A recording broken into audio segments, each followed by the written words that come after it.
ثم جعلناك على شريعة من الأمر فاتبعها ولا تتبع أهواء الذين لا يعلمون. Penjelasan Imam Syafi'i tadi yang beliau merupakan ulama kaum muslimin sudah sangat-sangat jelas ya, bahwa yang sunnah berzikir setelah salat 5 waktu adalah dengan suara yang sir. Beliau bawakan ayat. Bahkan kalau anda baca surat Al-A'raf ayat yang terakhir, Al-A'raf ayat terakhir, surat keberapa Al-A'raf saudara? Keberapa? Ke-7 ahsan. Al-Fatihah, Al-Baqarah, Ali Imran, An-Nisa, setelah Nisa, Al-Maidah, Al-An'am, Al-A'raf. Surat ke-7 ayat terakhir. Allah berfirman, "Wadhkur rabbaka tadarru'an wa khifatan wa dunal jahri bil minal qawli bil ghudwi wal asal." Berzikirlah engkau kepada Rabbmu tadarru' dengan menghinakan diri. Mami kamu grup-grup na menghinakan diri kalau kau orang tinju.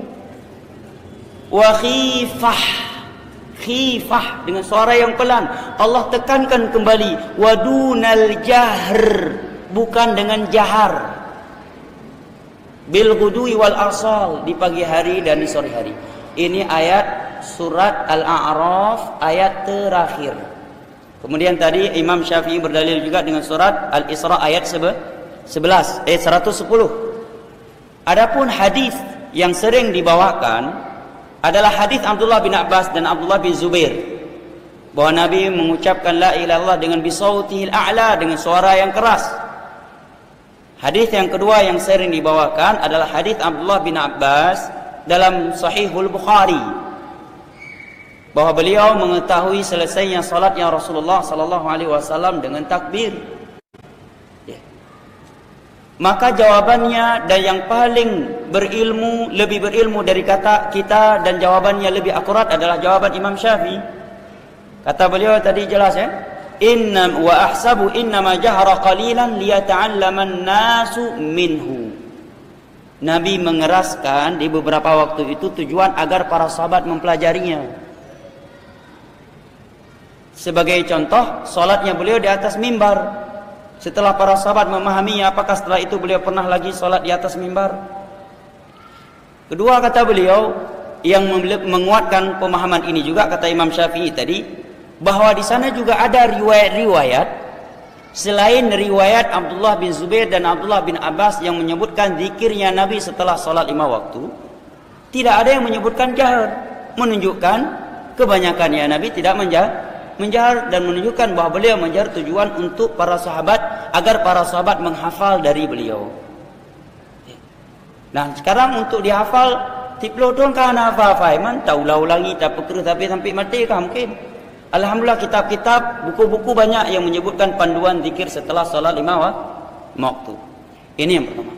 Yang kedua yang perlu diketahui, sebagian orang beralasan kalau dengan suara yang keras kita lebih semangat.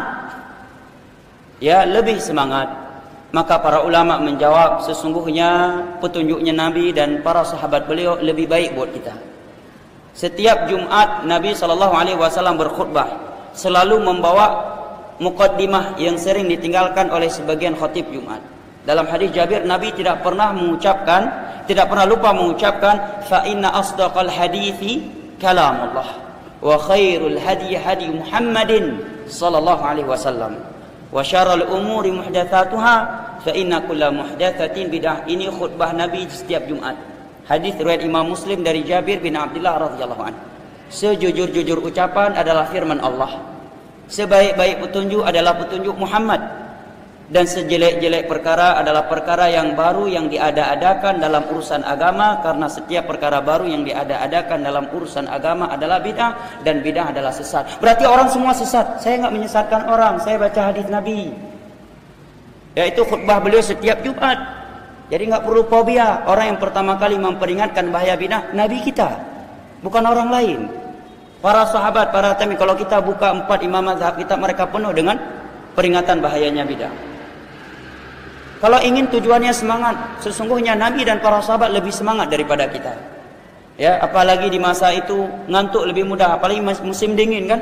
Musim dingin di Madinah sampai minus. Ya. Cepat ngantuk kita. Faktor untuk mengeraskan lebih banyak. Tapi kata Imam Syafi'i tidak demikian. Ya. Kedua yang berikutnya yang perlu diketahui, masalah mengeraskan suara dalam berzikir setelah salat 5 waktu ini terbagi menjadi dua. Yang pertama, dia mengeraskan suara dengan suaranya sendiri, tanpa dipimpin oleh si imam, dengan zikir-zikir yang ada tuntunan dari Nabi. Ini ada pendapat sebagian ulama. Ya, Syekhul Islam di antara mazhab Hambali juga demikian. Tapi syaratnya apa? Bukan dipimpin oleh seseorang. Dia yang ini suara keras dengan suaranya sendiri, ini dengan zikirnya sendiri.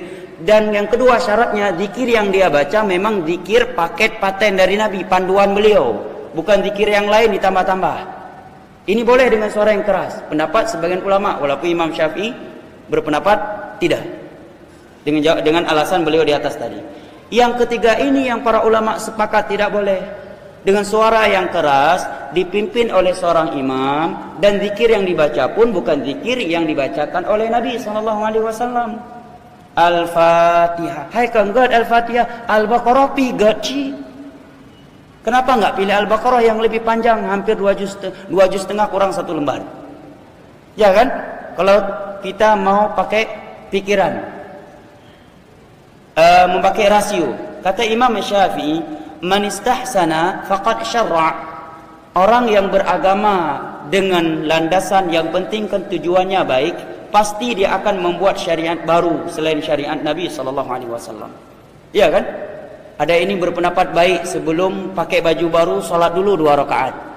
Yang satu lagi punya pendapat kayaknya baik sebelum masuk rumah salat dulu 2 rakaat. Sebelum keluar rumah salat dulu 2 rakaat. Sebelum masuk kamar mandi salat dulu 2 rakaat. Setelah keluar dari kamar mandi salat dulu 2 rakaat. Sebelum pakai mobil baru salat dulu 2 rakaat. Kan baik, enggak ada larangan, enggak ada larangan. Kalau kata para ulama, kalau kaedahnya kita beribadah, silahkan beribadah. Yang penting tujuannya baik, selama tidak ada larangan dalam Al-Quran, hancur agama ini. Contohnya, salat zuhur lebih dari 4 rakaat. Silahkan buka 30 juz Al-Quran, Sahih Bukhari, Sahih Muslim, dan seluruh kitab hadis. Nggak ada bunyi larangan jangan salat zuhur lebih 4 rakaat. Yang ada Nabi nggak pernah salat zuhur lebih dari 4 rakaat. Kalau safar 2 rakaat. Apakah kalau kita mengikuti landasan, silakan buat walaupun belum ada dari masa Nabi, nggak ada contoh dari beliau, selama tujuannya baik dan nggak ada larangan, berarti boleh dong salat zuhur lebih dari 4 rakaat. Kan begitu? Yang tadi mau masuk kamar mandi salat dulu dia 2 rakaat. Ya. Sebelum naik mobil baru salat dulu 2 rakaat, mau naik pohon salat dulu 2 rakaat, sebelum ke kebun salat dulu rakaat dengan tujuan salat mau ke kebun, salat mau masuk rumah, salat selesai mau keluar dari rumah. Ya. Jadi enggak putus-putus syariat ini, kata Imam Syafi'i, man istahsana faqad syarra'. Barang siapa yang beribadah dengan alasan yang penting tujuannya baik, pasti dia akan membuat syariat baru selain syariat Nabi SAW. Dan Imam Malik atau sebelumnya sahabat yang mulia Abdullah bin Mas'ud dan Hudzaifah, beliau menyatakan kullu ibadatin lam yata'abbadha ashabu Muhammadin sallallahu alaihi wasallam fala tata'abbaduha fa innal awwalina lam yatruku lil akhirina majala. Setiap ibadah yang belum pernah dikerjakan oleh Nabi dan para sahabatnya, jangan kalian kerjakan. Mereka tidak membuka ruang untuk orang-orang yang datang setelah mereka untuk memperbarui agama ini. Ya, kata Imam Az-Zuhri, Muhammad bin Muslim bin Abdullah bin Ubaidillah Abu Bakar, guru besarnya Imam Malik, orang yang pertama kali membukukan hadis Nabi dalam sejarah Islam. Kata beliau, minallahi risalah wa ala rasulil balagh wa alaina taslim. Islam ini datang milik dari Allah, milik Allah, dari Allah. Allah bebankan untuk menyampaikan Islam ini secara sempurna kepada Rasulnya. Wa alaina taslim, adapun kita pasrah mengikutinya. Imam Malik juga menyatakan malam yakun yauma idzin dina falaysa yaumana hadza dina. Sesuatu yang itu bukan bagian dari agama di masa Nabi, maka di masa kita, di masa beliau abad kedua, itu bukan bagian dari agama. Maka tentunya apa yang diterangkan oleh Imam Syafi'i lebih gamblang. Pulang tayang orang Aceh kan ikut mazhab Syafi'i. nyo kajelah mazhab Syafi'i dari kitab yang kitab kuning nyo, kitab Al-Um. Jilid 2 cetakan dari Ibnu Hazm halaman 228. Alinea kedua. Kitab kuning, kitab Al-Um karya langsung tulisan tangan Imam Syafi'i rahimahullahu taala.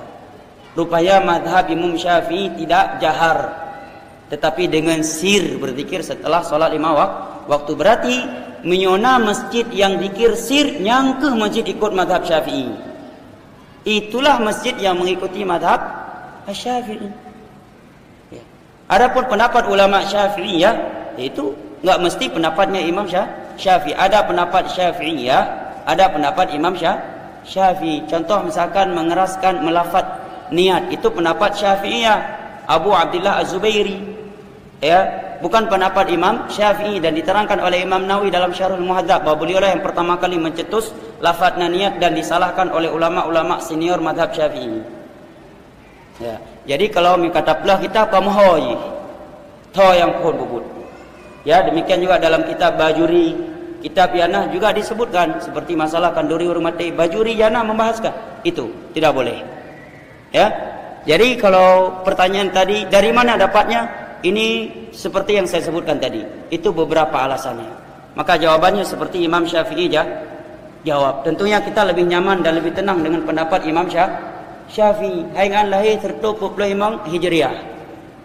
Dan yang raja kan ikut mazhab Syafi'i, nyok ke mazhab Syafi'i. Berarti mio masjid zikir hanare itu nyangke masjid ikut Imam Syafi'i. Dari kitab Al-Um jilid 2 cetakan dari Ibnu Hazm halaman 228 alinea kedua. Innama jahara liyata'allama an-nas min. Nabi hanya menjahari beberapa saat saja agar para sahabat menghafal dan mempelajarinya. Nah, wallahu a'lam.